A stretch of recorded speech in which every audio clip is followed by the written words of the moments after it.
Namaste, friends. This is again Ram Mohan Namile before you. My banking friends. నిన్న మనము first సెషన్లో be a banking professional, be a industry professional, మన industry banking కాబట్టి be a banking professional to be more స్పెసిఫిక్గా దాని మీద మనం మాట్లాడాము. దానికి కంటిన్యూస్లో ఈరోజు రెండవ సెషన్లో బిబిబి నేను కొంచెం అక్రానిమ్స్ ఎక్కువ యూస్ చేస్తుంటాను, నా సొంత ప్రైవేట్ అక్రానిమ్స్. మీకు ఎవరికైనా if you are passionate or fond about it, you can start using your own acronyms. దాంట్లో మనకి కొంచెం టైం సేవ్ అవుతుంది, మనకి రీకాల్ కూడా కొంచెం ఈజీ అవుతుంది. That's a agreed accepted memory technique. కానీ అది అందరికీ కుదురుతుందా లేదా, ఇట్ డిపెండ్స్. అది మీరు చెక్ చేసుకొని కుదిరితే you can follow it. BBB, build banking business. మామూలుగా మనము మన ఎడ్యుకేషన్ కంప్లీట్ అయిన తర్వాత, whether it is class 10 or intermediate or degree or PG, whatever, ఒక regular level in the sense going to a school or college, to education institution 10 to 5 or whatever is the timing on a full day basis వెళ్ళి చదువుకునేటువంటి చదువు పూర్తి అయిన తర్వాత there is something like continuing education which runs life long. మనం ఈ GI డిసిఐబి చేయడం కానీ, ఈవినింగ్ కాలేజ్లో చాలామంది ఎంబీఏలు చేయడం కానీ, లా చేయడం కానీ, పిహెచ్డీలు చేయడం కానీ, జాబ్లో చేరిన తర్వాత కూడా all that comes under a sort of adult education and a continuing education which we always do throughout our life. కానీ మనం జనరల్గా ఏంటంటే ఒక 20-25 ఏళ్ళ వరకు చదువుకునేసి we will be in search of a job.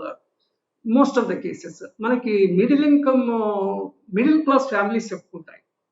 మనకి ఆర్థిక పరంగా చూస్తుంటే socio economic order, SEO, socio economic ఆర్డర్స్లో మనకి వీకర్ సెక్షన్స్ కింద నుంచి స్టార్ట్ చేస్తే weaker sections, low income group, middle income group, high income group, high net worth individuals. ఇది క్లాసిఫికేషన్. రెండో రకంగా చూస్తే ఇంకొక బ్రాడ్ క్లాసిఫికేషన్ రెండో కాలే, people below poverty line, this A BPL families, and above poverty lines. ఈ above పావర్టీలో నేను చెప్తుంది వీకర్ సెక్షన్స్ అండ్ అప్వర్డ్స్. దానికన్నా తక్కువ ఉంటే it is a below poverty. What ever, మన చదువు పూర్తయిన తర్వాత వీ హ్యావ్ ఓన్లీ 2 ఆప్షన్స్. మనకి 2 ఆప్షన్సే ఉన్నాయి బ్రాడ్లీ స్పీకింగ్. ఒకటి ఎక్కడైనా ఉద్యోగం చేయడము. ఉద్యోగం చేయ దాంట్లో కూడా మనము ఏదో ఒక ఉద్యోగం చేయడం వేరు, గెయిన్ఫుల్ ఎంప్లాయ్మెంట్ అనే పదం చూస్ చేస్తారు. Kindly catch it correctly. EFG they come in ఆర్డర్ను. డి తర్వాత ఈఎఫ్జి. నేను అక్రానిమ్ అని చెప్పాను కదా, నేను ఈ రకంగా అక్రానిమ్ చేస్తూ ఉంటాను. ఒక్కొక్కసారి నాకు తటాలను అప్పుడే తడుతుంటాయి కూడా ఆన్ ది స్పాట్. ఈఎఫ్జి అంటే నేను ఆర్డర్లో ఉండవు నా లెటర్స్, ఈఎఫ్జిలో ఇచ్చి గెయిన్ఫుల్ ఎంప్లాయ్మెంట్. మనం అందరూ ఎంప్లాయ్మెంట్లో ఉండొచ్చు, మనకు maybe in a job, in a paid జాబ్లో ఉంటాం మనము, కానీ అది గెయిన్ఫుల్గా ఉండొచ్చు, ఉండకపోవచ్చు. మీరు ఒక గ్రాడ్యుయేషన్ పోస్ట్ గ్రాడ్యుయేషన్ చదివి ఇప్పుడున్న ఇన్ఫ్లేషన్ ప్రకారంగా మీరు ఒక చిన్న ఫ్యామిలీ రన్ చేయడానికి వీలైనటువంటి శాలరీ వస్తే that is called a gainful employment, which also takes care of your retirement benefits either in the form of a now we say contributory pension. ఇంతకుముందు it was not a contributory pension, all these things you know it, or contributory provident fund, దాన్ని we say gainful employment. Otherwise some employment ఇంకేదో దొరికిందే మహాభాగ్యం అన్న లెవెల్లో చేయడం వేరు. అయితే ఏదో ఒక ఉద్యోగం వెతుక్కోవడము. ఇక్కడ 2 పదాలు ఉన్నాయి, that also I want to introduce to put your notice. Wages అంటాము, శాలరీ అంటాము. వేజ్కి శాలరీకి డిఫరెన్స్ ఏమి అంటే, కొన్నేమో స్టాండర్డ్గా ఇంటర్నేషనల్గా అవే పదాలు యూజ్ చేస్తాము, కొన్ని చోట్ల they are little country specific. మన దగ్గర బ్రాడ్ అండర్స్టాండింగ్లో దినసరి ఇచ్చేదాన్ని తీసే వేజెస్, డైలీ వేజ్ వర్కర్ అని కూడా అంటుంటాం మనం. ఎన్ఎంఆర్ అంటాం. ఇవన్నీ చాలా peculiar words. Non master roll అనేసి ఎన్ఎంఆర్ అదొక కేటగిరీ. ఖలాసి అని, ఇవన్నీ చిన్న చిన్న జాబుల్లో క్లాస్ 4 జాబ్స్. ఇదొక క్లాసిఫికేషన్. మనకి క్లాస్ 4, క్లాస్ 3, క్లాస్ 2, క్లాస్ 1 అనేసి. క్లాస్ 4 అంటే ట్యూన్ అండ్ బిలో కేటగిరీ. క్లాస్ 3 అంటే క్లరికల్ అండ్ ఈక్వలెంట్. దెన్ ఆఫీసర్స్లో class 2, class 1 this is another thing.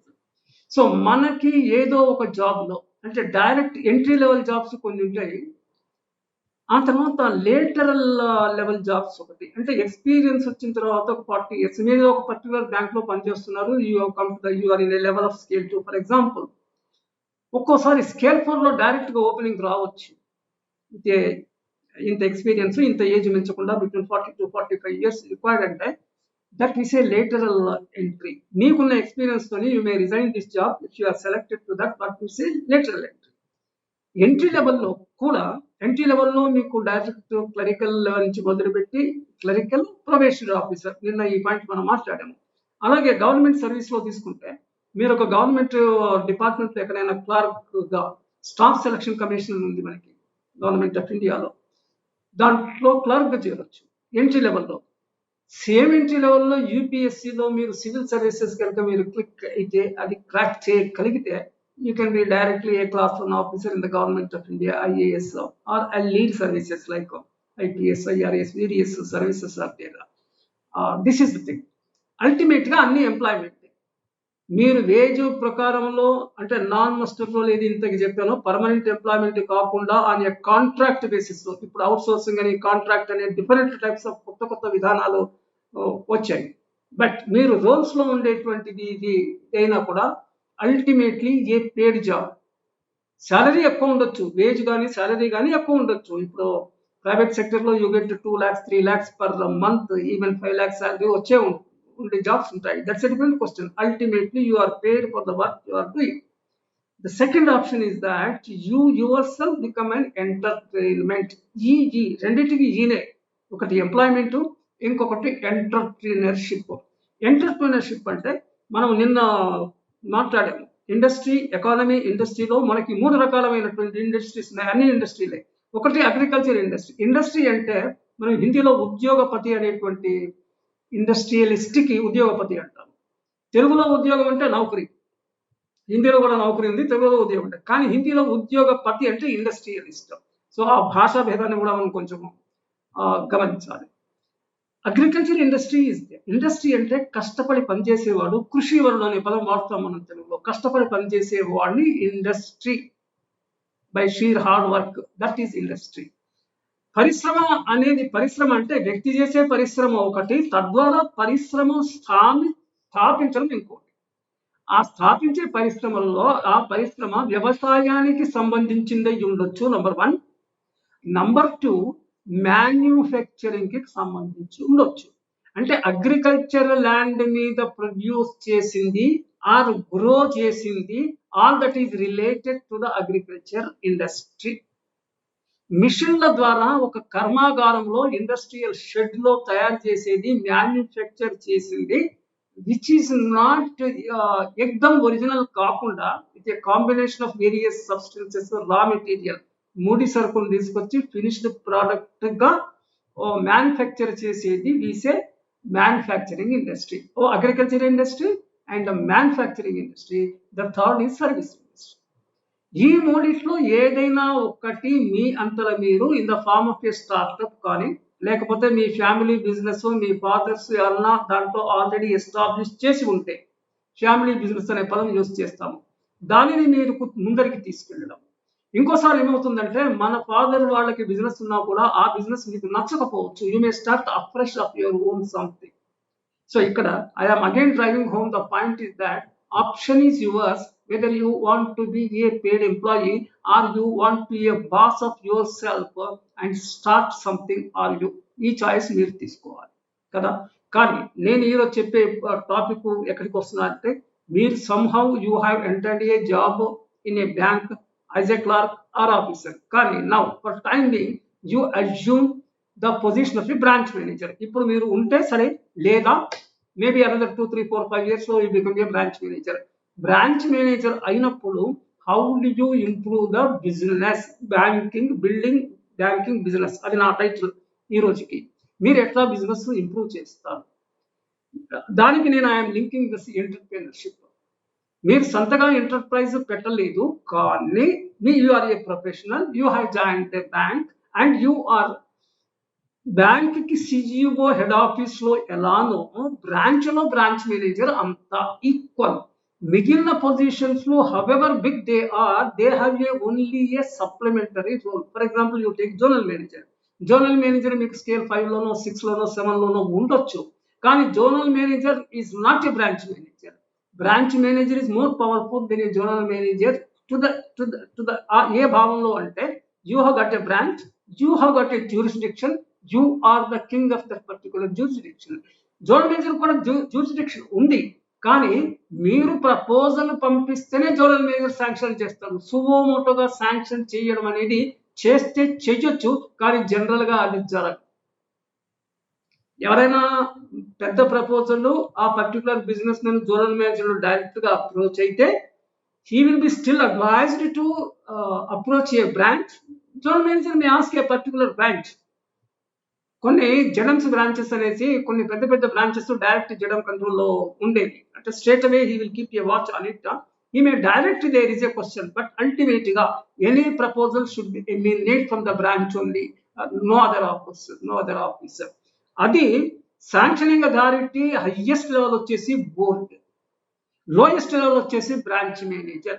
Branch manager మీకు రీజనల్ మేనేజరో జోనల్ మేనేజరో అంచెలంచెలుగా, లేకపోతే హెడ్ ఆఫీస్ లో క్రెడిట్ కమిటీ కానీ ఈడీ పవర్సా ఎండి పవర్సా అల్టిమేట్ గా బోర్డు పవర్సా అక్కడ శాంక్షన్ అయి వస్తుంది. ఇంప్లిమెంటేషన్ కి మళ్ళీ అదే బ్రాంచ్ కి రావాలి తిరిగి.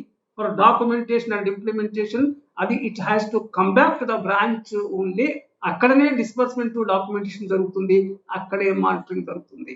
దీన్ని బట్టి మీకు అర్థమై ఉంటుంది ఈ పాటికే సిఇఓ తర్వాత most important powerful position in the bank is only branch manager, irrespective of the scale of the branch manager, none other post. కనుక మీరు బ్యాంకింగ్ కెరియర్ లో వీలైనంత ఎక్కువ కాలము బ్రాంచ్ మేనేజర్ గా ఉండడానికి ట్రై చేయాలి. Different branches different scales and levels of branches. Basic గా బ్రాంచెస్ మనము రెండు రకాలుగా విభజిస్తాం బ్రాంచెస్ ని. జనరల్ బ్రాంచెస్ ఒకటి, జనరల్ బ్రాంచెస్ ఎక్కువ ఉంటాయి. 90% of the branches are only common or general branches. ఒక 5-10% branches they are called specialized branches అంటాం మనము. అవేంటి? అగ్రికల్చర్ ఫైనాన్స్ బ్రాంచ్, అంటే అక్కడ అగ్రికల్చర్ ఫైనాన్స్ తప్ప ఇంకేం చేయరు ఆ బ్రాంచ్ లో. అలాగే IFB industrial finance branches, they give all to the MSME and large corporate branch అని కూడా అంటాము ఒక్కొక్కసారి. ఎంఎస్ఎంఈ స్పెషలైజ్ బ్రాంచెస్ అంటాము, ఎల్సిబి లార్జ్ కార్పొరేట్ బ్రాంచెస్, ఇలా అల్టిమేట్ గా industrial finance branches, agriculture finance branches, industrial finance branches. Then to do overseas business, export to import, not indigenous export import. Export import normally means that country to country అనేసి, because the ports are only the the end or the receiving point of any country. There are airports, there are seaports.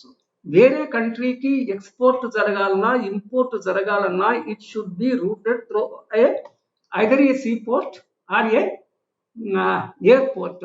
అందుకని విసే export, దాని నుంచి వచ్చిన పదము export import business deal చేయడానికి we have over specialized overseas branches. అవి చాలా తక్కువ ఉంటాయి, but each bank will be having at least 4 or 5 overseas branches within the country in major cities. So ఈ స్పెషలైజ్డ్ బ్రాంచెస్ లో చేయాలి. మీరు జనరలైజ్డ్ బ్రాంచెస్ లో అన్నింటిలో చేసి, నిన్న మనం verticals all those things we were talking. Then generalised branches లో మనకి జాగ్రఫీ ప్రకారంగా we say rural branches, semi urban branches, urban branches and metropolitan branches. Geographical classification ఇది ఒకటి. And then volume of the business ని బట్టి ఏంటంటే, బిజినెస్ బ్యాంకింగ్ లో deposits plus advances కలిపితే వచ్చే ఫిగర్ ని వీసే బిజినెస్. బిజినెస్ ని బట్టి the scale of the bank is determined. అలాగే that way we have scale 1 branch to scale 5, scale 6 branches కూడా ఉంటాయి, based on the turn out of the business of the particular branch. మీరు ఇప్పుడు branch manager అయినప్పుడు rural branch తీసుకుంటే the same thing we can extend to higher levels also. Let us start from a rural branch. There is something like service area approach అనేసి 1980s ఉండే. ఇప్పుడు ఆ concept లేదు. But then something like service area అంటే each branch హైజ్ giving a particular service area where you need to service. Same maybe ఒక rural branch కి 7-8 villages ఉండొచ్చు, or 10-15 villages కూడా ఉండొచ్చు. Because it is not possible to have a exclusive branch for each of the village. మన దేశంలో 2.5 lakhs గ్రామ పంచాయత్స్ ఉన్నాయి. And double of it or more than double of it branches ఉన్నాయి, I mean villages ఉన్నాయి. 6 లక్షల వరకు విలేజెస్, తాండాలు అవన్నీ ఉన్నాయి. గ్రామ పంచాయతీ అంటే ఒక 3-4 విలేజెస్ కలిపి, లేదా ఒక పెద్ద గ్రామానికి వీసే గ్రామ పంచాయతీ. These things as a common knowledge you must be knowing about these things. So you have a command area when you are a rural branch managers. మీకు చుట్టుముట్టు ఒక 10 విలేజెస్ ఉంటే ఆ కమాండ్ ఏరియాలో you have to get the business from it. That's how you develop your business. My topic is building business. How do you business? Either you should get a deposit business or you should get a loan business. మనము manufacturing ఇండస్ట్రీలో raw material ఎట్లానో సర్వీస్లో, banking సర్వీసెస్లో deposit అలాంటిది. Unless you have deposit you cannot lend. Am I right? Or you have to borrow elsewhere in the market and lend, which may not be that what you call that viable. Viability, business lo eppudu these two terms are important, viability and feasibility. See, we say economic viability and technical feasibility ane padalu manam use chestuntam.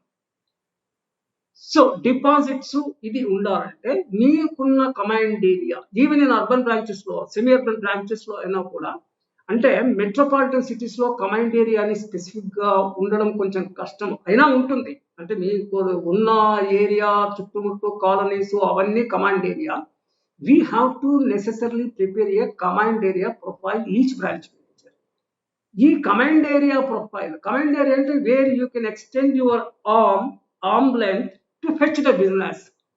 What business? Either deposit or loan. ఈ రెండే. మిగిలిన ఎన్ని ancillary allied services are different things, something like by products. Then ఈ రెండే main businesses. ఈ command area profile comprises of 3 major components. What are the 3 major components are? One I say geographical profile. It's a sub profile. Main command area ప్రొఫైల్లో 3 sub profiles, 3 sub ప్రొఫైల్లలో ఒకటి geographical profile. Geographical అంటే మీకు urban areas తీసుకుంటే municipal wards ఉంటాయి. Village అయితేనేమో village లో కూడా, పెద్ద విలేజ్ లో కూడా వార్డ్స్ ఉంటాయి. That's a different question. Village as a unit we take in the villages, any village as a single unit. And in major municipalities we take a ward as a unit. So మీకు ఎన్ని villages ఉన్నాయి, ఎన్ని wards ఉన్నాయి, each ward, each village లో ఎన్ని house holds ఉన్నాయి, ఎన్ని ఇళ్ళు ఉన్నాయి. ఎన్ని ఇల్లు అనేది కనుక ఎన్ని డోర్ నంబర్స్ అని నేను అంటాను. డోర్ నంబర్ అంటే డోర్ ఉంటే door number. Door could be for a factory also. అది గెట్టింగ్ మై పాయింట్. ఈ పాయింట్ మీరు చాలా కరెక్ట్ క్లియర్ చేయాలి. ఒక ఇండస్ట్రియల్ ఎస్టేట్ లో ఉండే ఫ్యాక్టరీకి కూడా there will be a door number. ఒక రెసిడెన్షియల్ ఇంటికి కూడా there will be a door number. But this is a residential household, that is a manufacturing this one. But to give the address, each unit will be having a door number. So you need to have that geographical profile which indicates that particular ward or village. Within that, what are the door numbers? ఏ door number లో ఏ రకమైనటువంటి activity జరుగుతుంది. ఇది agriculture యాక్టివిటీయా? Agriculture యాక్టివిటీకి door number ఉండదు, అక్కడ సర్వే నంబర్ ఉంటుంది. This a known thing. ఈ జాగ్రఫికల్ ప్రొఫైల్లో ఏ హౌస్ హోల్డ్స్ లో వాళ్ళు ఏమేమి చేస్తుంటారు అనేది we will come to the second point. కానీ మన రీచ్ అవ్వడానికి జాగ్రఫికల్లీ అంటే a sort of mapping, a physical mapping, మీకు అది డిజిటల్ గా కానీ ఫిజికల్ గా కానీ అది పెట్టుకొని branch manager should hang it at the back of his seat and the top in the physical form. ఇప్పుడంతా టెక్నాలజీ కాబట్టి digital also you need to have that one. Then I said demographic profile. Demography means the study of the population group in the command area with the demarcation of their age group wise, వాళ్ళ education wise, earning power wise, all these things are this entire data is called a demographic data. అది మీ దగ్గర ఉండాలి. ఇదంతా మీరు సొంతగా మీ స్టాఫ్‌తో మీరు పెట్టి చేయించడమో, లేదా ఎక్స్‌టర్నల్ ఏజెన్సీకి కాంట్రాక్ట్ ఇచ్చి చేయించినా okay. Taking the permission of your financial this one, taking the permission from your zonal manager or whatever it is, this is a must. So you have a geographical profile to reach. ఎక్కడికి వెళ్ళాలా, ఎంత దూరం ఉంది, ఏ village ఎంత దూరం ఉంది, ఏ వార్డులో చివరి ఎక్కడ ఏదవుతుంది, నెక్స్ట్ వార్డ్ ఎక్కడ స్టార్ట్ అవుతుంది, that things geographical. And demography, ఎక్కడెక్కడికి ఏ మనుషులు ఉన్నారు, వాళ్ళ ఫ్యామిలీలో ఎవరైనా ఫారిన్ కంట్రీస్ లో ఉన్నారా, పెద్ద ఉద్యోగాల్లో ఉన్నారా, వాళ్ళ రీచ్ ఎంత, వాళ్ళ ఇన్ఫ్లుయెన్స్ ఎంత, వాళ్ళ పొటెన్షియల్ ఎంత, all these things are your demographic profile. The third is more important, the economic profile. మన కమాండ్ ఏరియాలో ఎన్ని ఎడ్యుకేషన్ ఇన్స్టిట్యూట్స్ ఉన్నాయి, ఎన్ని ఫ్యాక్టరీస్ ఉన్నాయి, ఎన్ని సర్వీస్ యూనిట్స్ ఉన్నాయి, వాళ్ళకి సెల్లర్స్ ఎవరు, బయర్స్ ఎవరు, బ్యాక్ ఎండ్ ఎవరు, వాళ్ళకి ఈ కస్టమర్ ద్వారా can we reach the other customer. ఇదంతా ఎకనామిక్ ప్రొఫైల్. ఈ 3 sub profiles. What are the 3 sub profiles? Geographical sub profile, demographic sub profiles and economic sub profiles. 3 కలిపితే you get the command area profile of the command area of the branch which you are heading as a branch manager. అది ఉంటేనే you will have in full grip ఈ potential ఎంత ఉంది, నా command ఏరియాలో ఎంత potential ఉంది, ఆ పొటెన్షియల్ కి సరిపడేటువంటి బిజినెస్ నేను ఎక్స్ట్రాక్ట్ చేయగలుగుతున్నా లేదా. లేకపోతే ఏమవుతుంది, the nearby branch managers of your own bank or some other bank, they will capture the business. దీనికి మనకి మేనేజ్మెంట్ లో టెక్నికల్ గా there is a name like market penetration ratio. One thing, market share other thing. నేను చెప్తున్నటువంటి కమాండ్ ఏరియాలో total potential ఎంత, business potential, దాంట్లో నీ షేర్ ఎంత. కొంతమంది బ్రాంచ్ మేనేజర్స్ చాలా అగ్రెసివ్ గా బిజినెస్ చేస్తారు, కొంతమంది అంత రిస్క్ తీసుకోరు. రిస్క్ మేనేజ్మెంట్ డిపార్ట్మెంట్ అనేది ప్రతి బ్యాంకులో applied according to the RBI directions. Yesterday we are talking about the RBI verticals and other things. ప్రతి బ్యాంక్ హెడ్ ఆఫీస్ లో there will be a risk management vertical. అది that is one thing that I'm not touching now. But ఇక్కడ individual గా ఒక position లో ఉన్నప్పుడు personal గా as well as incumbency. Incumbency అంటే the position you are occupying is called incumbency. If you are a branch manager, that is your incumbency. As your personal name, my name is Ram Mohan, I like Ram Mohan, it's my personal thing. But as a branch manager of a particular branch, I was in ARMA, Asset Recovery Management Branch, Chennai, when I was in service. That is my incumbency as a branch manager. Personal లెవెల్లో మీరు risk తీసుకోకపోయినా కూడా, తీసుకుంటారో లేదో వేరే విషయము, కానీ as a professional branch manager you need to take a calculated risk. కానీ my professional appears may not be different from what I am personally అనేది కూడా మనం దృష్టిలో పెట్టుకోవాలా. ఎందుకంటే ultimately we're the same person. కానీ ఇక్కడ సర్టన్ రెగ్యులేషన్స్, రూల్స్ ఉంటాయి. మీకు టార్గెట్స్ ఇచ్చినప్పుడు మీరు భయపడే టార్గెట్స్ ఫుల్ఫిల్ చేయకపోతే your career will be hampered. Yesterday we were talking that we have to rise up to the level of the CEO of the bank minimum, or even deputy governor of Reserve Bank of India. ఇది చేసిన తర్వాత so ఆ risk appetite, first for the risk కొంతమందికి ఎక్కువ ఉంటుంది, కొంతమందికి తక్కువ ఉంటుంది. సో బిజినెస్ బిల్డ్ చేయాలంటే we need to have this command area profile. Command area ప్రొఫైల్లో ఈ 3 సబ్ ప్రొఫైల్స్ పెట్టుకునేసి దాన్ని నిరంతరం మానిటర్ చేస్తూ, and you have to build a good customer relationship. So I will stop at this point. Next tomorrow we will talk on business ఎట్లా వస్తుంది. Ultimate consumer ఒకళ్ళు ఉంటారు. అల్టిమేట్ కన్జ్యూమర్ అంటే who consumes the service or the products. Ultimate గా దానికి పైన there will be a customer who buys it. Extreme ఎండ్లో consumer, దానికి కొంచెం పైన customer and provider, service provider or the product provider. This is the thing that we will see tomorrow under this banker customer relationship. Tomorrow we will talk on it. For today, so kindly focus. మీ own thoughts కూడా మీరు develop చేయండి. మిమ్మల్ని మీరు branch manager కింద ఊహించుకునేసి of any branch of your liking, with rural, semi urban, urban, metropolitan or a scale 5 branch manager అనుకోండి. మీ అజంప్షన్, మీ imagination how did you prepare a command area profile for yourself and extract the business and fall into the lies of the CEO. He is the one of the best managers of particular bank. Top 20 branch manager లో ఇతను ఒకరు అన్న ముద్ర మీకు. Thank you. నమస్తే. If you like our content, do like, share and subscribe.